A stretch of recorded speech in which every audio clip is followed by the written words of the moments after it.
जिंदगी में कुछ करो ऐसा कि आसमान भी झुक जाए। जियो तो जियो ऐसे यारो कि जिंदगी बेमिसाल बन जाए। मैं अनिल मुदगल आज स्टूडियो से आपके सामने आज एक छोटी सी कहानी, एक ऐसी कहानी जो सत्य भी है और परमार्थ का अनुपम उदाहरण भी, जिसे सुन आप कह उठेंगे, जिंदगी में कुछ करो ऐसा कि आसमान भी झुक जाए। जियो तो जियो ऐसे यारो कि जिंदगी बेमिसाल बन जाए। मैं शिक्षक हूँ और देश की शिक्षा पद्धति से संतुष्ट नहीं हूँ, क्योंकि वर्तमान शिक्षा पद्धति हमें यह तो बताती है कि बल्ब का आविष्कार थॉमस एडिसन ने किया, किंतु यह नहीं बताती कि एडिसन से पहले भी अन्य लोगों ने बल्ब बना दिए थे।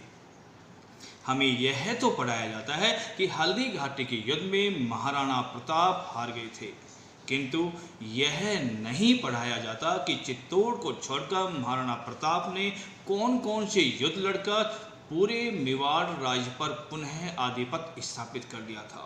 काश मेरे टीचर मुझे ये सब सिखाते कि थॉमस एडिसन को ही बल्ब का आविष्कारक क्यों माना जाता है। थॉमस एडिसन अनेक कंपनियों के संस्थापक थे, उन्होंने अन्य भी आविष्कार किए। काश मुझे ये पढ़ाया जाता कि थॉमस एडिसन कम समय में ही अमीर कैसे बन गए।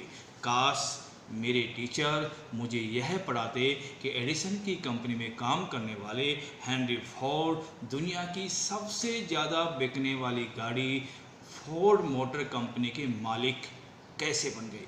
सच्चे देशभक्त और देश के सबसे अमीर घराने के मालिक रतन टाटा श्री ने कार को प्रजातांत्रिक कर दो सिद्धांत पर कार्य करते हुए नैनो को आम जन तक पहुंचा दिया।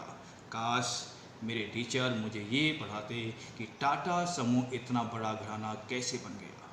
हमारी शिक्षा पद्धति हमें नौकर बाबू बनाना सिखाती है।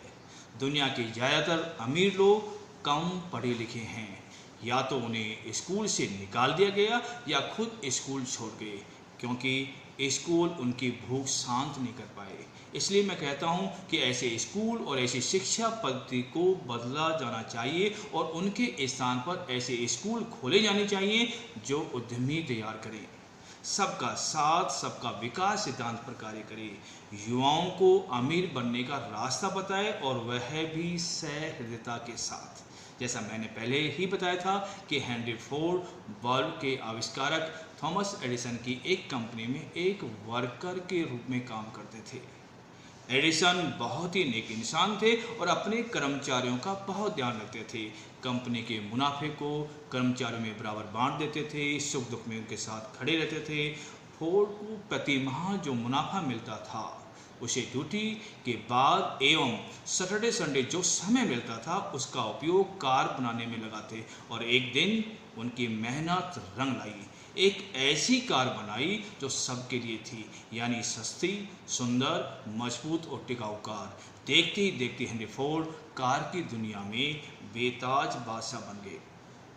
टाटा और फोर्ड समूह में काम करने वाला हर कर्मचारी उनकी कंपनी में शेयर होल्डर है, कंपनी के मालिक हैं। वे किसी भी अमीर से कम नहीं है। इन महान लोगों ने स्वयं के बारे में नहीं सोचा, बल्कि सबका साथ सबका विकास सिद्धांत पे कार्य किया, मानवता को सर्वोपरि माना। इसलिए किसी ने कहा कि जिंदगी में कुछ करो ऐसा कि आसमान भी झुक जाए।